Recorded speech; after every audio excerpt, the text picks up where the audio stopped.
We lost the finals to CLG, so I think everyone just wants to beat CLG. It feels like TSM is like almost out to get us. I just want to get revenge on them from last split. Knocking them out in the semis would be really, really satisfying. It's the most important match for us. If we win it, we secure Worlds. We wanted to go for the three-peat. No other team has done it. Playoffs is just everything. It's getting to Worlds.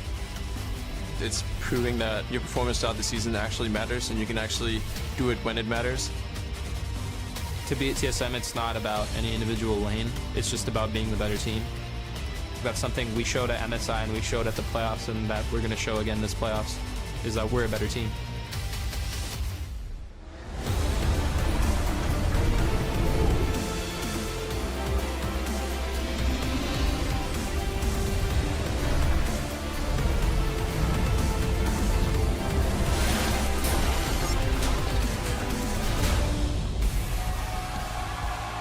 Welcome, ladies and gentlemen, to day 2 of the North American LCS Summer Split semifinals. We've got a full house today as rivals TSM and CLG meet once again for pride and prestige as they battle for a shot at the championship. Now, fans queued up earlier to show their support. TSM fans coming in loud and proud for the boys in black, but that doesn't mean there aren't a fair number of CLG fans out there as well. Players from the top side arrived in force. Honster, Sven, Skaren, and Bjergsen will have to work together to take down CLG. You can see those guys here getting set up on stage for today's 5-game series. Thank you very much for joining us. As always, I'm James Dash Patterson, and helping me break down today's match are my brothers in arms, Mark Zimmerman and Alberto Kremsler-Kifo. How are we doing today? Pretty good. I'm not sure about brothers in arms. What? You wouldn't go to battle with me? I don't know. I'd go to battle. We're not in the same division. Thank you very much. Division. Yeah. We're like, I'm actually not that highly ranked right now. Exactly. Yeah, let's talk about that, huh? All right, well, let's take a look at the most recent bracket and see how our teams got here. Counterlogic Gaming defeated Liquid in last week's quarterfinal, and as the lowest remaining seed, moved into today's match against first place TSM. Now, on the other side of the bracket, Cloud9 knocked Team Envy out of the playoffs and then came out ahead in yesterday's 5-game series against Immortals. That means they're headed to the finals and will face off against the victors from today's match.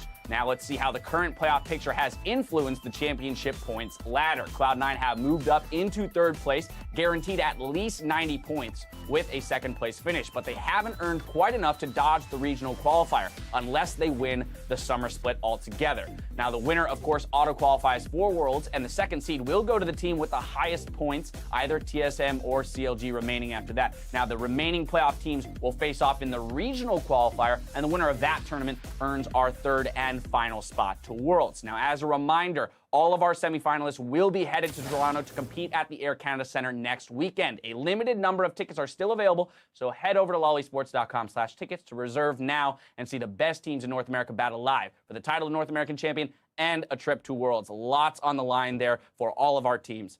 And of course, now before we jump into today's matchup, we've got to talk about yesterday's insane 5-game series between Cloud9 and Immortals, where Cloud9 unseated our 2nd place Immortals for a 2nd split here. Immortals are not going to the finals. Yeah, it's kind of crazy to think about it. After 2 really dominant regular season performances, they seem to just kind of fall apart and they don't look reminiscent. There was no Huni Reignover pain train throughout this series. Huni had some good games, of course, but he also had some that looked really bad, and Reignover was mostly a non-factor. It's very surprising. Right, and even in the games where Reignover made attempts for Huni to get ahead, Impact dealt with it very well. Yeah, on the other side of the coin, Cloud9 played excellently as a team and had such outstanding performances from individuals like Smoothie and Impact, just being so solid for their team, and kind of the uncredited heroes for the game, not so much Impact, but Smoothie in particular, just being so solid, enabling the bot lane to survive and being able to read so many of the plays that Immortals was trying to do. And I really look forward to them playing into the finals, because I think that the game that we saw between them and Cloud9, or Immortals, is really kind of the peak that we're seeing of North America right now. You know these teams have been scrimming against TSM and CLG. They will have a lot of information as to how these teams are going to play today, and it's probably going to be real close. Yeah, Meteos, one of our, or rather our first MVP of a season there, back on stage qualifying for finals once again on C9, so that's got to feel good for him. But we have to talk about Impact very specifically. We mentioned him a little bit already in the way that he dealt with both Huni and Reignover, but this guy put up a massive performance yesterday to take his team to the finals. I think it's the kind of thing you have to worry about moving forward, because it was in the Envy series as well that he's just been pulling a ton of pressure, both in terms of the draft, where people are counterpicking him despite the fact he's always taking his series champion first, basically, and there's no impact from it in a sense. He's always coming out fine through the laning phase. He's always had an extremely strong laning phase. It's what he's kind of known for, even in Season 3 form, and you see how important it is now that he has to match up 1v1 versus someone every game. Right, exactly. And beyond that, the fact that he won on 3 different champions yesterday, so we're seeing the Gangplanks, that late game scaling, survivability in lane, just trying to get to that point, but we've also seen Gnar and him bully people out, so really playing all of the styles. And the biggest thing is that he can't be exploited. We've seen if Huni and Reignover weren't able to crack Impact, don't really think there's anybody in NA that can actually put that for him, and that's just such a relief for Cloud9 when you know that the top side of the map is always on lockdown. You know you have somebody that you can count on that can influence the team fights properly, that will be there to answer teleports, whatever's going to happen, that just kind of limits the options for whoever's playing against him in the finals. Now, I want to approach another discussion, and we don't have to have the answer to this just yet, but as we've seen a little bit of evidence across all regions, and then in particular NA, I want to get your guys' assessment of how NA teams are dealing with the first turret gold change, right? Do you think that maybe one team has figured it out better than the rest? What's your assessment of how teams are playing around that objective right now? The only team that seems to have like a really concerted effort around it that we've seen so far, I think, was CLG. We've seen other teams, be conscious of making sure that first turret blood gold goes on the right people, C9 being one of them. When they were dropping their first turret, they try and get it onto Sneaky. That huge 650 gold spike is massive, but the only team that was really like, we need a turret, let's go get it, seemed to be CLG. But there's a bit of a question mark about how important it is, because if you're doing it in a turret trade, it's really only 300 gold bonus, which isn't a ton. Right. So it's not like a big deal.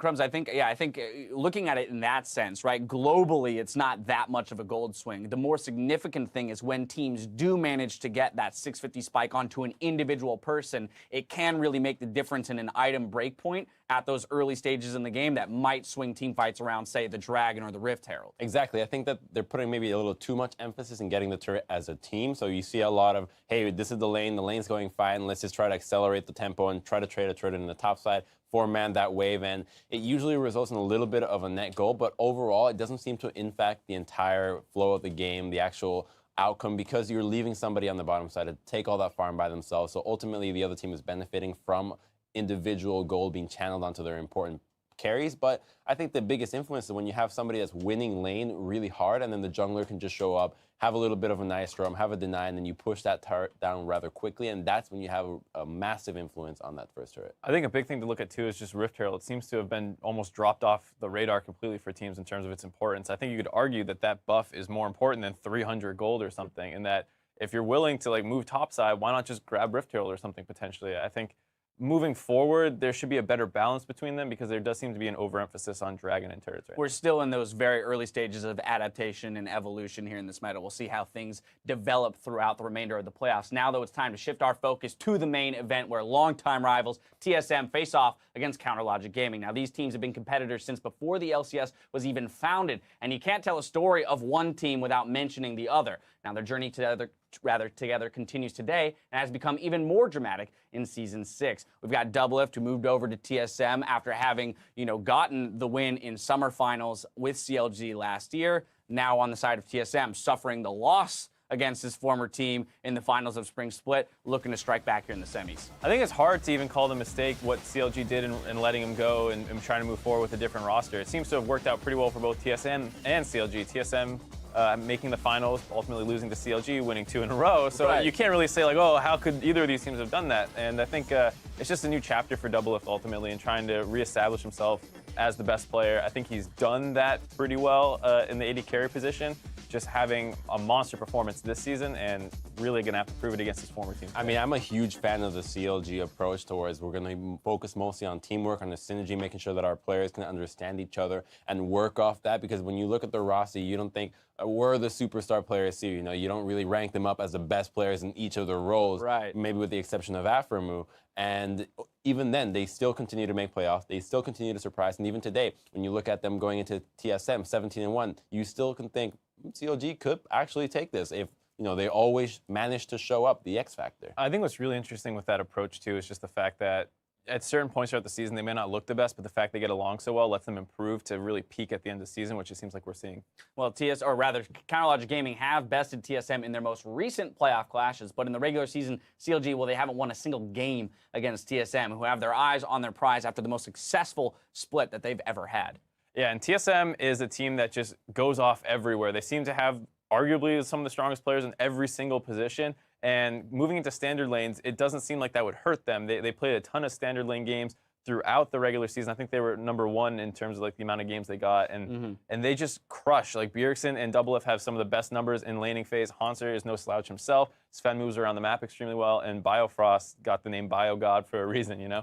So I actually think that this matchup is going to come down so much to how the teams handle the invades together, because we saw in CLG's matchup against Team Liquid that they were doing multiple invades, not just with the jungler, but they'd have laners come in, push into the jungle. You know they're contesting pretty much every buff when they can. Same thing with TSM's approach throughout the entire split. They've been vocal themselves. They want to do jungling as a team objective. You have Sven Skaren when he takes over and all the lanes are winning, immediately every single buff, they're there. The timers are there. They say, oh, this is great. We want to fight for everything. Why wouldn't we if we were ahead? And just a matter of which team can kind of capitalize on all these jungle fights. Now, historically, as you saw there, TSM has the edge in the head-to-head matchup against CLG. That, of course, is only specific to LCS era, so any games they played prior to the instatement of the LCS are not applicable. But TSM have definitely proved themselves to be at the top of the league. Counterlogic Gaming, though, have been on the rise and have had their best games so far against Liquid in the quarterfinals. They looked very solid on this patch, as you mentioned, Mark. Now, where can we look to see CLG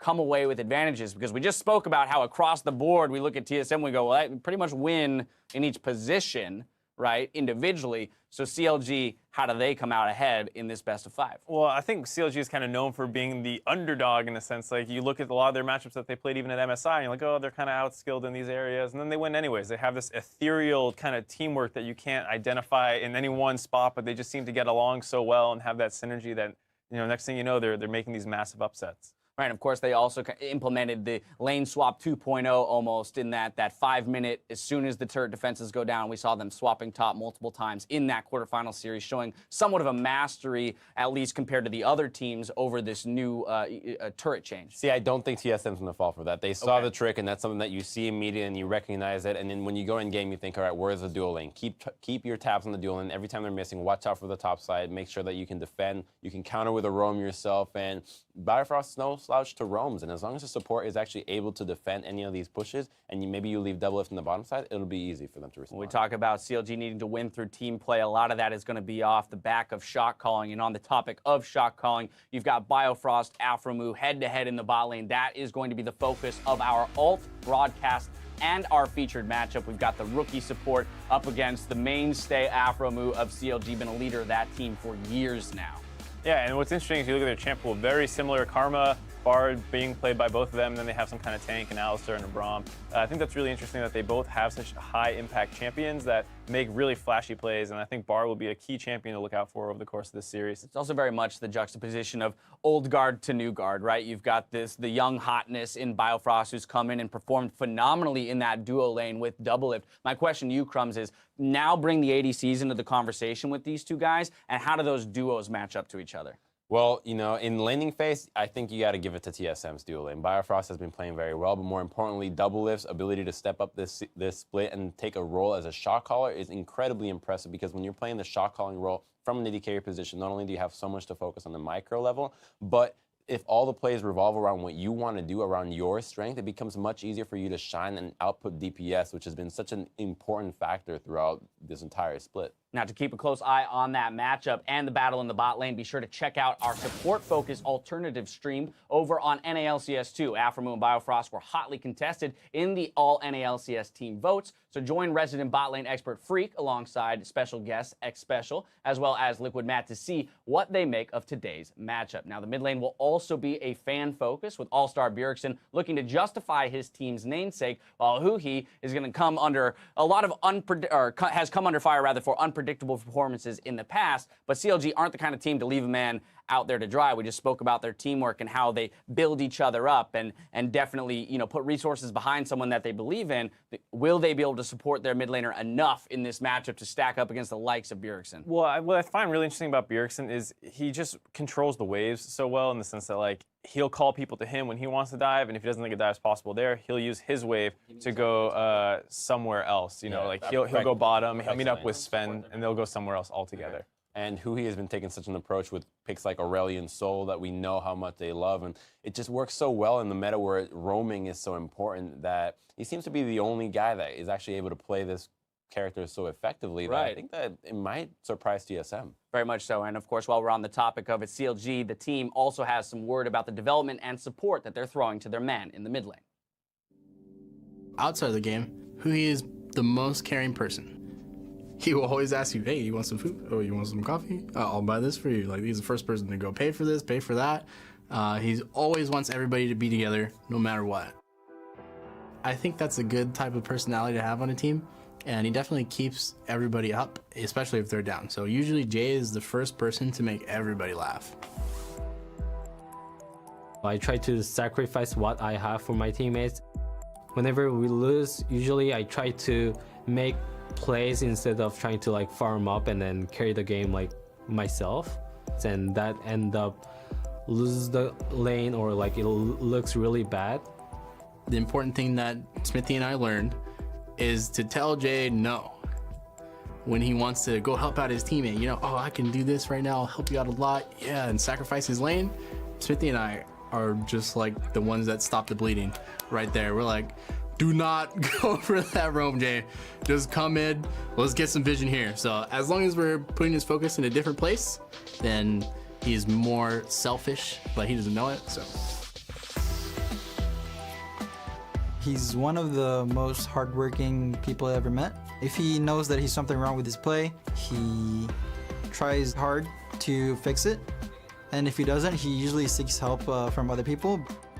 Starting from like some point of the season, I was pretty like unconfident on myself because of like all the criticism that I got, and then I just thought I wasn't playing that well. There's always like a bad comments about me. I'll say there's more like bad comments, but whenever I read it, at that moment it makes me sad because like I don't want people to know me as like a bad mid laner. He tries to brush it off jokingly, of course, and act like he's cheerful and happy and stuff like that. But I think during this split, definitely hit him a lot more since we were having a rough start, and especially since it's like his second split coming into LCS. We had like one team meeting and all the teammates told me it's just on your head, like we actually never think that way and you're really good and etc. And they cheer me up, helped me a lot, and then I got a lot of confidence from it. All he really needed was that he has the full trust of his teammates. We know that we trust him, but he doesn't know, so it's important to tell him. Now I guess I'm playing like I used to be, not really caring about like if I'm going to look bad or good. I'm just trying to win the game. They committed the teleport for that play to it. Hui! City! Next to get Phoenix up under the target. They got to Hui! Flashes forward and gets it. Such a confident play there. Hui, everyone's been giving him flack for the entire year almost, even in Spring Split, and he really has showed up here. The thing is, it doesn't really matter what they think because I'm better than that, and I know that, and my teammates know that, and that's the only thing I care.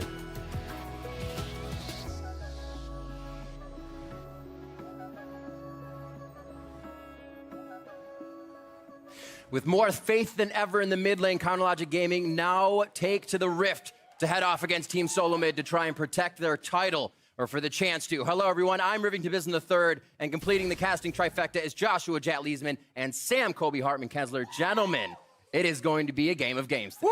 Tearing up a little after that video, man. Yeah, that was a really touching video. You can see the teamwork coming through for CLG, but also that doesn't even talk about the extent of this rivalry. 23 and 16 in the LCS. These guys seem to meet up every single year in the playoffs, and now only one of them can go to the finals. I always love the TSM CLG matchups. Never disappoints. Well, I think everybody's there with you. You know the teams, you know the stories, so let's lock it in. Up first, it is TSM. That means it is Haunter in the top lane, Svenskeren in the jungle, Bjergsen in mid lane, Doublelift at AD carry, and Biofrost at support with Coach Parth. And their opponents are Counterlogic Gaming. Up top is Darshan. In the jungle, Smithy, mid, Huhi, AD carry Stixay, support Afromu, and Coach Zix on stage. Yeah, and even though COG is the two-time defending champions, they did not have a very good regular split. The 4th seed coming in, TSM has been more dominant than they have ever been in the regular season. But even with all that, you know it's TSM versus COG. You know COG shows up in the playoffs, and anything could happen. It's so cool how it's a kind of a reverse setup to last spring splits finals, where TSM had a bad split, and they were having a resurgence. Now it's on the other foot, CLG trying to come back and defend their championship title. Well, we already see that matchup in the bot lane is going to get some bans to start. More Tom Kench has come out, and we'll see what kind of work TSM and CLG have done. Homework, that is. Yeah, and one thing that's happened globally on the 6.15 patch is pretty much everyone, despite it being standard lanes all the time, has been going with the melee supports, except for Afromu, who played 3 Bard games and a Karma game in their quarterfinal victory. So very quickly, you can see TSM already targeting the Bard ban, and I wouldn't be surprised if Karma goes unbanned to see TSM pick it fairly early.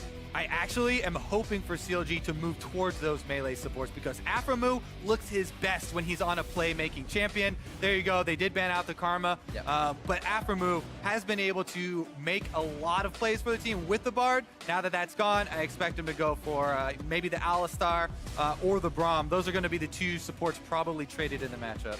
And a very bold pick by TSM right at the start, going for the Gangplank. With Gnar still on the table, I feel like Gnar is a very favorable matchup against the GP. It's also what Darshan played every single game of the quarterfinal. I've been talking to a lot of top laners on this because there's a heavy debate on the GP and Gnar matchup. And, you know, some of them are, oh yeah, Gnar's so great because early on you can push him in, you can try and dive him. And then the other school of thought is, yes, well, Gangplank, all he has to do is survive. You don't die, then you get to Gangplank go at bottom. And, you know, he plays so much more for the team. He scales really well late. So there are, you know, win conditions for both sides of that matchup, and it really depends on the players. And as you said, Darshan has really had a penchant for the Gnar side. Yeah, and based on recent results from pretty much all the playoff series we've been seeing, it seems like it's a Gnar favored matchup in most games as far as victory goes, but we don't see scrims. We're seeing a very small percentage of those games. And the other factor that does play into that matchup, obviously, is going to be the junglers. Gragas is picked up here, has been such a premier jungler, huge playmaking, and can, you know, facilitate those dives that the Gnar side would want to do on the Gangplank. Let's see what TSM will answer with. I'm very surprised the Ashe has made it this far as well. Having the global ultimate already for Hanser leaves Ashe to be safe on the backline if they can give it a Braum or something as well with a pick. Right now, it's the Nidalee Hover and Bjergsen to pick for the team. Yeah, we've seen no marksman bans this game. It was actually relatively targeted when they threw the Olaf ban in right at the very end there. So we end up seeing the standard junglers, and TSM is going to wait a little while longer, I think, to see if they want to go with the Ashe or the Jhin. It seems like Doublelift would be more in the favor of the Ashe, even though other teams are in favor of Jhin, just because Doublelift does like to be a little bit closer to the enemy team. CLG be very telling of their composition. They already want to run in with the Sivir. What are they going to lock it to? We had that Gnar for Darshan pretty much pegged at the start of this champion select when it was not picked up by Hanser. So what will the rest be is the question. Probably a support choice and then wait for the last pick to try and get Huhi a counter. I love saving counter pick for Huhi for Counter Logic game because he has been one of the mid laners with the most diverse champion pool. This was one of the guys to first pick up Aurelion Sol when he was released. First put in a lot of time on him, and roaming has been such a big part of mid lane. Taliyah, though, we've been seeing Taliyah first picked all across the world in playoffs in many different regions, and she's dropped so far down the list, makes me think that CLG do have a counter pick specifically for the Taliyah, because they know that Bjergsen does play it and has put in a lot of time on it. Yeah, the bands left a lot open, actually. We see it. The mid really wasn't hit for either side too much. That Karma's there, but it left up what's going to provide a good game. I do like the boldness from TSM to blind pick Cassiopeia, because a lot of people, you know, are very hesitant to do that due to, you know, assassins or something like that. But Cassiopeia has been Huhi's main weakness. We've seen him get solo killed by the champion by a couple different mid laners piloting the champion, and that has been something that he has struggled with. You know, not really giving enough respect to the chase down potential that Cassiopeia has. And sometimes, you know, the Cassiopeia will turn around ganks on him. So I'm very curious as to what they decide to go with here, because this has been one of his personal demons he's been battling with. Yeah, and the counter pick up He has played 2 Victor games, a Cinder game, and an Aurelion Sol game so far on the 6.15 patch. We were talking about Talia. He hovered it. Unfortunately, we have a bit of a spectator bug, but it looks like he's going with Aurelion Sol. So that's yet another one of those picks we say about his deep champion pool. Fly played it over in Korea for KT, and it synergizes quite well with the Sivir, and that's what COG found success with in the 4th game of their quarterfinal matchup. So much speed here for the CLG team, and they're going to need it because there's a lot of damage on TSM and a lot of long-range abilities here to pick off the back line there. Gangplank ultimate, Jhin ultimate, and the pillars from Biofrost. He's just going to try and use those pillars to get people into position so that they can land these long-range shots. And I feel like the Aurelion Sol starts to work more even for CLG with the way the lanes work. There's not as much really action coming to Huhi. Everybody's ganking the side lanes, and he's been able to just farm, go back, continue to fly back to lane, farm and push it in. So many of the top mid laners right now have been talking about how mid lane's all about wave control and turning it into roams. Right. Cassiopeia, one of the reasons she's kind of fallen off recently, doesn't have the same roaming threats, especially since she usually does take that ghost for extra teamfight mobility. Yeah, and to me, that just tells me that Bjergsen's very confident in his ability to actually win lane. Like, not even have this be a farm matchup, but actually kill Huhi with himself or with the gank. And if they do that, that does open up the whole map, even if it's not a farm, clear, and roam strat. You know the drill. This is where you get to participate more than just watching. As we load onto the Rift, let us know which team you are supporting by tweeting and using the hashtag TSMWin or the hashtag CLGWin. Man, everybody is ready. Are you? Because we know this one's going to be close. Let those team colors fly, and we'll check in with the votes in just a bit. The chants are starting. The Rift is opening up. Counter Logic Gaming versus Team SoloMid is on the Rift. Yeah, and last week when COG played in the playoffs, they brought out some new picks which were unique to them in the playoffs with a Cinder in the mid lane and an Olaf in the jungle.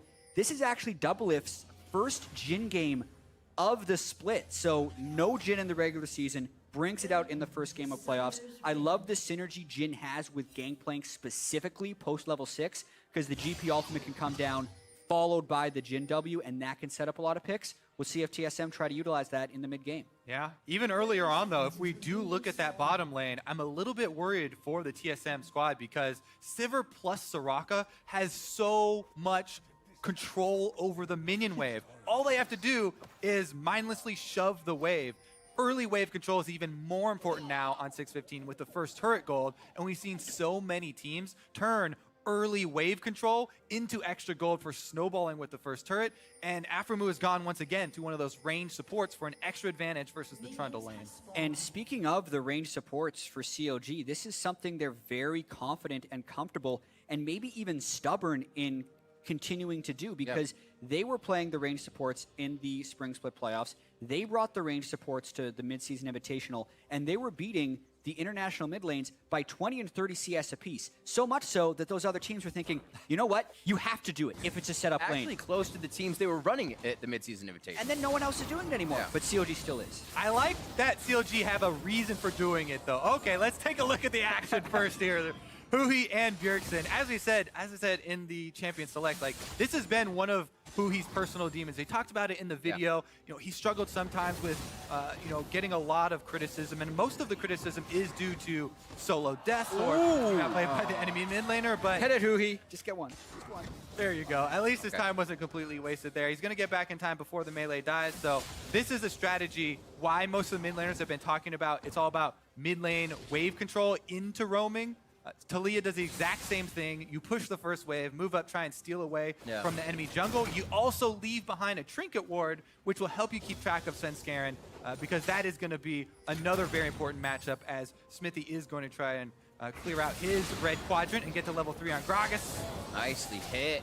I was going to say, Bjergsen actually took that first engage quite well. Usually you just take stars upside the head and you're kind of pushed out of lane. The other person doesn't fight back that much. Bjergsen definitely ready for it. We do have to note that Huhi has a bit of a sustain advantage in this lane, starting with the Corrupting Potion. And since he's Aurelion Sol, he can just fly back to lane now that he's level 3. I wouldn't I wouldn't be surprised to see a very early recall from Huhi. There he goes, and he's just going to continue to try and shove Bjergsen in. And the breaker of that lane will be if Bjergsen can actually pressure him out before he has that E cooldown. And one actually adaptation that Huhi's made, since MSI is not using his E to actually get back to lane. He walks back to lane after that first buy and then tries to roam with it later on, so he doesn't use the cooldown there. Coming back to lane. And the side lanes do have to watch out because as I thought the Sivir Soraka lane was going to be perma shoving under the turret there, down bottom, Doublelift and Biofrost actually have it move right up into the middle of the lane. And we'll see if the junglers make anything happen because currently Svenskaren's topside counter jungling. He might go for a top lane gank there, which would signify to CLG that they would have more control over bottom lane. But as of right now, Sven has not shown himself up top. I'm really curious where Svenskeren decides to go because he doesn't quite have eyes on Xmithy, and the counter gank would be a possibility. This should see him, though. Darshan's going to have to be pretty creative in his escape here. You can't hop onto Rek'Sai. Yep. Oh, no. Well, you could try to. Definitely going to get blitzed out of lane on that. You can hop on him, not off of him. There we go. You don't get the double jump because he knocks you up. That's a pretty big pressure advantage right there. It's going to allow Haunter to not fall behind in this critical matchup, although Darshan does go double Thorns, and now Xmithy tries with natural response. TSM already there to stop him. Yeah, I mean, he's trying to harass him on this Krug to make sure he doesn't get it. Smithy's waiting for the smite right now, by the way. Smithy knows that this is the right play because obviously the number's up on the top side of the map. That's the roam! Here comes Huhi. They're actually low on mana to get this going in. He takes so much damage from the outside. First blood to Aphromoo, and nobody takes the aggro to get taken down by the turret. We talk about COG's map play right there, and that's a perfect example. It wasn't a lane swap, but it was a very strategic roam play. Xmithy was down there being harassed by the support, which meant Doublelift was isolated on the turret, which meant Huhi came in, and it all works at the same time. All of the little things we set up, the Huhi roam, the Smithy counter jungle, they all came to fruition at the same time here for CLG, and it's a very easy dive for that first blood. Huhi saved his E, he used it to go roam instead, and they just capitalized very quickly there on Svenskeren showing top, and all that TSM got out of it was the top flash. Yeah, the icing on the cake for COG is that Haunter completed his teleport down bottom, which means he has to go all the way back to base and run all the way back to lane, essentially invalidating the pressure advantage that Svenskeren gave him earlier with the gank onto Darshan. Because usually what he's going to give up is a huge amount of minions. As of right now, actually, there is a huge amount of minions. And Haunter will get back to lane in time for this wave to crash. The thing is, whenever a big wave builds, you have to worry about what's the enemy team going to do to try and deny it to you. And Smithy's getting in with early wards. You have COG going for that early 5-minute top lane push. TSM sent Biofrost early and have opted to keep Doublelift farming solo. The question is, can they hold this? And is COG going to try and dive? CLG playing the map like they've almost lane swapped it. They said, you know what? Turrets can still be in the same spot. We just won't lane swap. We'll rotate as much as we used to anyway. And they continue to put pressure on the top just before the bottom side of the map. Doublelift trying to retaliate now with a little bit of pressure. And TSM with a pretty easy read there for the top play. However, no wards for Doublelift, and he is very far up at the turret. This is a level 6 Aurelion Sol, though. Pulls off for now. Smart of Doublelift to pull off right there. And just because people aren't lane swapping early doesn't mean they can't still lane swap later. As soon as the fortification is gone from the top lane turret, COG has been very disciplined about going up there as soon as possible. Yeah, the thing is, it's not a very complicated strategy, right? So TSM able to read it there, see the possibility, and they got the defense in place. TSM are actually slightly ahead in gold, even though they gave up that first blood. So they have been able to control the minions. They have been able to recoup a lot of those losses that they suffered in the dive. Definitely seems like CLG was kind of setting themselves up. Looking back at that play, we wondered, why isn't the Sivir pushing out? Why is it so slow? They had a huge wave when they were able to dive Doublelift under that turret. So it almost just says, hey, we'll set up this wave. McSmithy's going to be in the jungle. Maybe at that time we have Huhi as well. And they got the 4-man dive on bot lane. Not something we've really seen from CLG lately. So as they said, continuing to evolve and continue to get better towards this playoff. Yeah, and in this pause, TSM has paused because of a suspected bug on COG, so they're actually investigating that right now. But I do want to talk about the gold distribution that Kobe was touching on a little bit earlier, and how it is a little bit unlucky that Aphromoo did get that first blood. since both of COG's solo lanes are already down in gold, substantially show for Darshan, actually. He's 400 gold down onto Hanser, and that is a matchup that is very snowbally if Gnar can get ahead and get an early Frozen Mallet. But if he doesn't get there, he actually loses that advantage. Yeah, and that's why it was so important that both teams focused on that big minion wave as an objective in itself. And they both sent, 4 members of their team up to the top side. Because TSM got their defense in place, so much of that gold picked up by Hanser. And obviously, Gangplank does get that bonus gold because Hanser got most of the last hits with his barrel on the Q proc. So that's where a lot of that extra gold is coming in for TSM. Exactly where you want the Gangplank to be. We've been touching on that Gnar Gangplank matchup so heavily, and it's getting to the stages where Hanser now does have the ultimate and he can affect the rest of the map.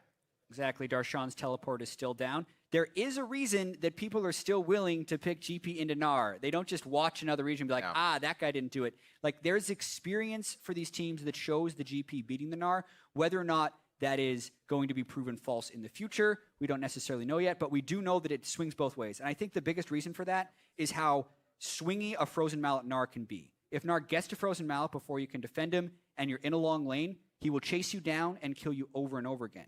But if you can deny him to a point where he's squishy for going to that Frozen Mallet and you can kill him a bunch, whether it's ganks or out farming, then it can swing in Gankspike's favor. Right. Get a few ganks in there, make sure you don't get Hanser under level for staying in lane too long. And that's kind of what they did. They popped Darshan once, gave Hanser a bit of an advantage, and they've left him alone. It is just completely different strengths. Gangplank looking to scale, affect the rest of the map. Yeah. Gnar looking to chase you down and get early kills. The early kills have not come through, so Gangplank definitely sitting pretty here. It looks like they have cleaned up all the suspicions, and we'll get back into the game. Right down to the mid lane is where we will drop back in. Pretty even on this CS after we saw a bit of a scuffle back and forth. He waiting on his exhaust to come back up if they were to go back and forth. No real kill pressure there, so should just be Huhi's roam still. We can already see that happening now. Power in numbers. The CLG keeps the early game in movement. And vision is going to be incredibly important in this game because the first turret is put at such a premium for both these teams. Where will the supports and the ADs go, and who can get the first big unanswered push on a turret? That's going to mean first turret and a big advantage, and vision is what sets that up. Look at all the focus mid lane here for COG. They're prepping a dive. He just went for a trade, got the Thunderlord's proc, and got him down to half life. But that ward right there is going to ruin all of CLG's plans, and Brierson will just play safe. So everyone returns to lane. How many minions will Darshan miss? I believe at least one melee. Yeah, and this is actually really interesting to watch. Darshan is bottom lane at level 6, nearing Mega Gnar. His turret has more health, and the push top lane is pretty relentless by Stixxay and Afro. I'd almost imagine Hanser's going to have to use his ultimate to clear that wave. You don't say. There is a possibility, how hard do you want to all in on getting that first turret? Where Darshan could have teleported on one of those minions to try and burst it down, but they didn't go for it. Now the bottom lane's going to lose. Mega Gnar out soon. The pressure is just to get the turret. And Hanser being able to delay this one would be pretty good. Go ahead and throw him off. The exhaust is actually pulled out as well, so Darshan gets a bit of success for himself there. The roam from Huhi is just on the outside here. He's going to have to throw this at an angle. He won't be able to follow. He throws it too far behind. And TSM is going to have to blow flashes, but they get out safely and still trade that turret. He still gets 3 flashes. So this is actually, it works out. Not to mention the turret is traded in the top side. So that's a play that's good, but not great for TSM, since they did split the gold amongst 3 members, and there's no massive dump of 650 gold into Double's pocket. See actually how that went. About 15 right now for Stixxay to spend as they did that on the top side and gave him a little bit more. CLG trying to keep the pressure on. It's what they need to do for TSM's early game. They have one of the best. Yeah, and CLG so far playing a little bit conservatively there. Not willing to risk too much on the first tower race, going for that early gold to try and snowball. Take the defensive play. We'll just take a couple flashes, and we'll let you have that small amount of extra gold that they get for the first turret. Now, the crucial thing will be to watch, can CLG actually punish TSM for those flashes? They have to keep the timer on all 3 of those. The bottom lane, very vulnerable. This is a Jhin, no self-escapes. Now he has no flash, so it's a perfect target for both Huhi as well as jungle pressure from Smithy. Yeah, teams talk about how because top laners have teleport and mid lane is so roam focused, the center of the team is actually the AD. So when the AD and support have no flashes, it sets up a lot of opportunity, especially when you have a Gragas with flash. Although the attention for COG looks to be elsewhere. Oh, nice juke. Answer says, no thank you, I drink responsibly. Oh, it's gonna be the start call. Not start call, but Huhi calling the stars, I should say, to take down Hanser. And it looks like they're gonna be able to get that one. Yeah, CLG just take the opportunity that presents itself to them. Yeah, there's no flashes for the dual lane, but top lane is really pushed very far. Now we're in a situation where TSM are shoving mid and bottom, and they can collapse onto this first Cloud Drake here and take the Drake as the price to pay for Hanser's death. And the interesting thing about this game is while COG is the ones dancing around and making all the flashy plays, TSM are actually the ones that are winning the game. They're up by 500 gold, plus they're going to be able to pick up the first Cloud Drake uncontested. One of the mysteries. TSM kind of eludes all the danger that hits them. They got out of that with Flash, leaves everybody up to be strong enough to get this dragon. Well, they do lose pressure on the top side. Like you said, up in gold, usually in the regular season, up around 1,600 in gold. Look at the importance of this Gangplank ultimate for clearing out waves. CLG setting up a deep dive, and now they're caught. Nice silence by Aphromoo, seeing that out. They still have Bjergsen coming to cut him off, though. Oh, good barrel slow right there. This game is keeping you anxious right now, and even more so. You were speaking of being anxious. Oh, my Let's calm down there a little bit. It's like CLG is moving around all antsy, but it's a with method to their madness. They know what they're doing. It's like they can't sit in lane for more than a minute and a half, and they say, we have to roam. We have to go do something, create more pressure. And they've been quite successful. Like we said, still behind in gold, but they're setting themselves up to catapult pretty hard here. They're teasing us every time we start getting amped up and ready to go. Pause, calm back down. Amp you up again? All right, this time it's actually a Bjergsen issue. Yeah, so Bjergsen is complaining about the same bug, and it's apparently a visual bug of Aurelion Sol's passive. So he said he was going to play through it, and if it happens again, they were going to pause again. And so to speak, it has happened again, so we were paused again, and they're currently working on a solution. Or thinking about a solution. One of the two.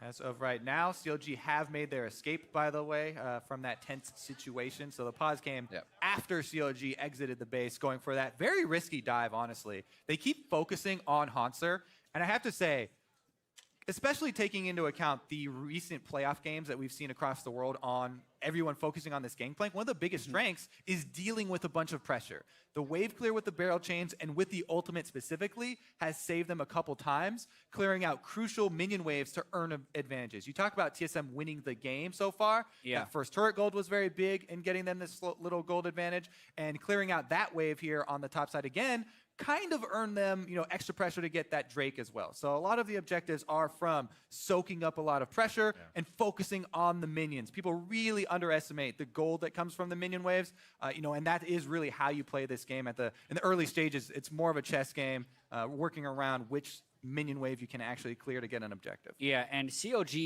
even if we think back to the spring split playoffs, have beaten TSM by kind of enforcing their game style onto TSM.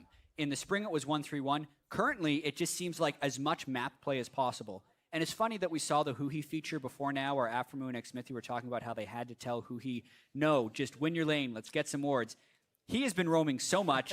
He is down 24 CS to Bjergsen. He's helping others, but it's hard to say whether or not it's actually working because the game is so close right now. I do like it. Definitely got to play to your strengths. He's on a roaming champion. Go for the roams. Well, a lot of those roams we've seen have been with Aphromoo side by side as they make their way clearing out wards. So he's still kind of keeping him in there. He's got that little leash on him, saying, nope, can't go that far. And it's been coming up very strong for him. Already 2 assists for Huhi. Aphromoo did pick up that first blood, but they were still able to get a kill over to Stixxay. So the bot lane matchup coming out in CLG's favor to start this one off. We wondered how it would play out as Aphromoo goes back to the range champions. And now we're 11 minutes in. Second pause, trying to figure this one out here. But as I was saying right before we hit this pause, TSM on average of 1,600 plus gold at 15 minutes. CLG's regular season was -7, so basically even with the other team.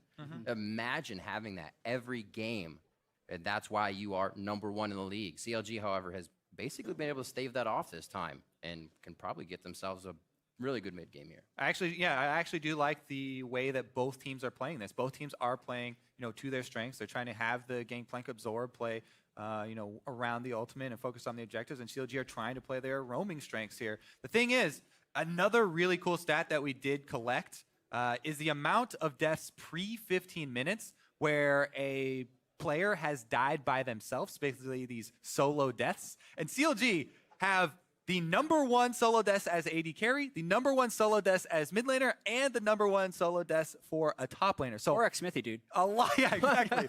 All of the lanes for CLG, Souther, please. they have the most solo deaths, by themselves. So this is really a team where it's just like your ranked queue games where you're like, please group up and stop getting picked off and dying. TSM actually have a lot of pick here with the Gangplank ult and the Jhin. They might actually try and punish that weakness of CLG. All right, while the referees take a moment to assess the situation on Bjergsen's computer, we are going to go ahead and send it over to the analyst desk.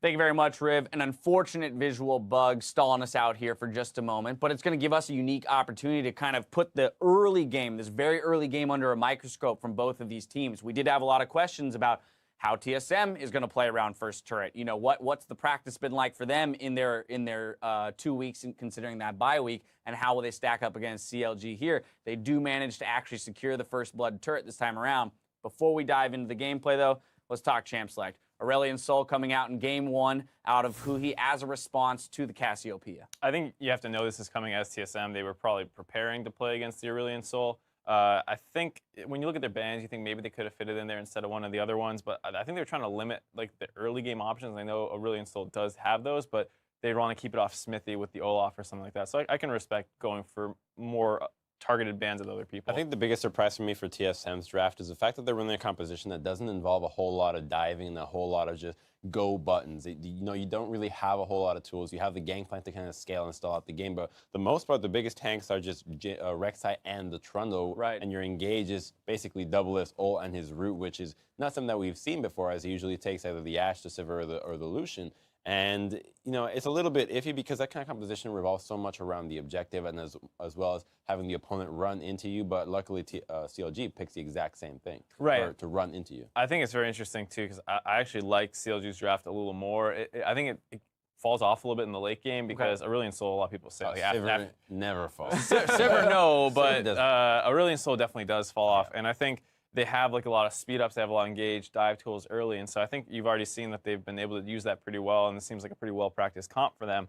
And I really like the fact that we're seeing this game 1 because it's going to change TSM's bans, assuming they can stay on the track where they're making some plays. Well, we've put a spotlight on the mid lane through the past couple series and talking about the importance of roams, getting those champions that have the ability to leave the mid lane throughout the early game. That's exactly what CLG does here. We have that early push forward from Huhi to get that back at level 3, have a little bit of extra power under his belt, and then that roam to the bot lane. 4:30 into the game, you've got a level 4 Aurelion Sol visiting along with a Gragas for a 4-man dive on a double lift. That's a big pickup for them, to get that first blood down into that bot lane. And the critical thing about that was Hui's decision-making to save his E, to not use it to get back into the lane. You save it for the actual roam. So it's long communicated, hey, we're looking to make a play towards the bottom side of the map. We know it's been scaring us on the top side. We have Smithy down here. And the second that Biofrost separates, they just see double lift on his own in that minion wave. And the silence from Soraka just makes this all too easy. A nice little dive. And you get the TP out from GP, which just gives you basically nullifies the lane in the top side. Now, we haven't talked too much about that top lane matchup. Once again, we're seeing the GP into the Gnar, so TSM prioritizing that GP very heavily with the first pick here. But he played the lane quite well in terms of farm. We saw a pretty big gold advantage out of Haunter just due to farm in those first early levels, in part because he was able to shove a wave into turret top and then TP down and catch that wave that double have then missed. But definitely, as of right now, in the current game state, Haunter is finding the gold where he needs. Right, and I think one thing that was interesting was CLG went for their kind of almost patented at this point, flip to the top side, but the Aurelion Sol didn't join them, so TSM was actually able to hold on with 3, and it shows that TSM is a team that they're not flustered, they were prepared for CLG's strategy. We know, like I said, they know they're giving up the Aurelion Sol, they're probably okay understanding that something's going to come from this Aurelion Sol pick early, and I think that they're in a decent spot given that they should outscale pretty hard. I'm glad you brought that point up where CLG roams towards the top side, trying to make that, I guess, patented 5-man push towards, or 4-man push for the top turret, but it was a bit disappointing to see them get pigeonholed into, hey, Gangplank has amazing wave clear. You can't just take this turret. And even though they're the ones that made the first move to the top side, TSM find themselves giving Double Lift that solo farm, that solo XP to the bot side, and eventually is able to take that first turret over CLG, who are the ones making the first move. Well, and that's where I think we return to Mark's point about the fact that they did do this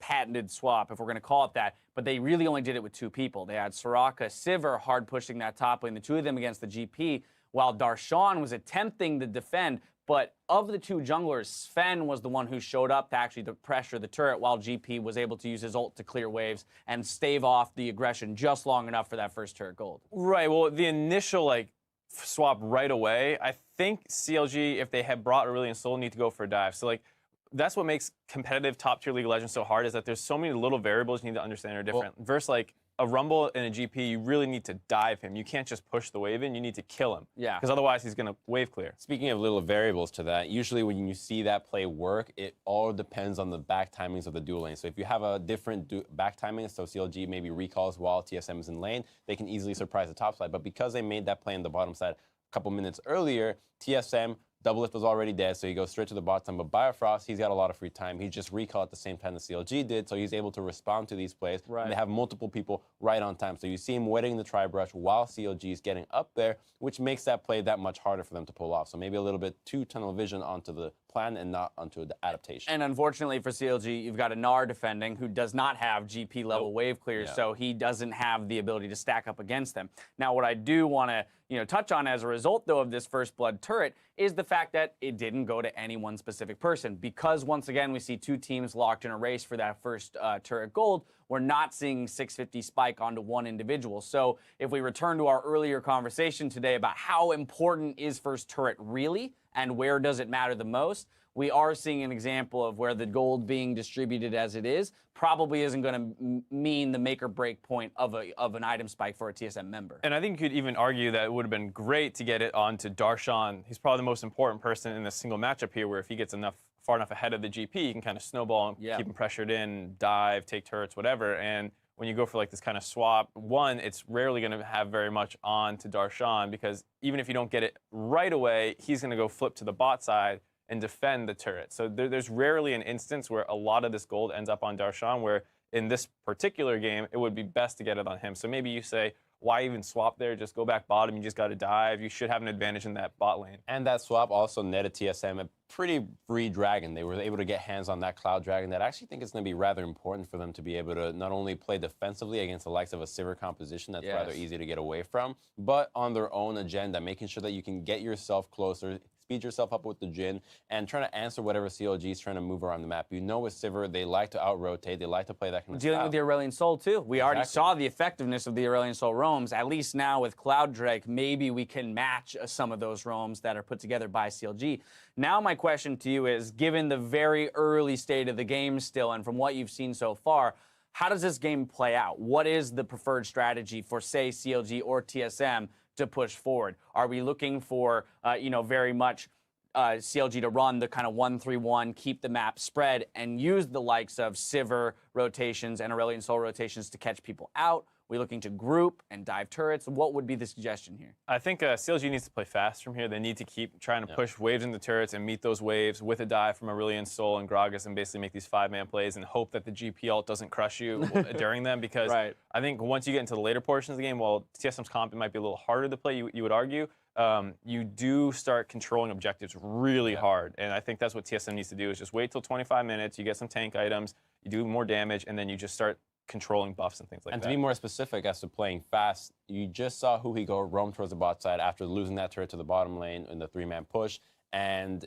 burn 3 flashes. You burn the flashes of Trundle, Jhin, and Rek'Sai. If you just return to the dual lane and you're able to make a 5-man play onto that, that should be enough to get a window to maybe even push a tier 2 turret with the likes of the Sivir, that it just would be so effective for them. But if they slow down, GP scales and GP wins. All right, so here's the thing. We just had a whole large discussion about this game and its current game state. Oh, give it to me. I'm sorry to do this to you guys. Now, unfortunately for us as viewers, TSM have been offered a remake because of the bug, which they have accepted. So we will be remaking Champion Select for a new game with Aurelion Sol disabled now. So there's going to be some serious implications here with that champion being out for this series, but he will be disabled for the remainder of the series. We are going to take a short break while the team's ready up for that match. So stay tuned. We're restarting game 1 between TSM and CLG. More League of Legends after the break.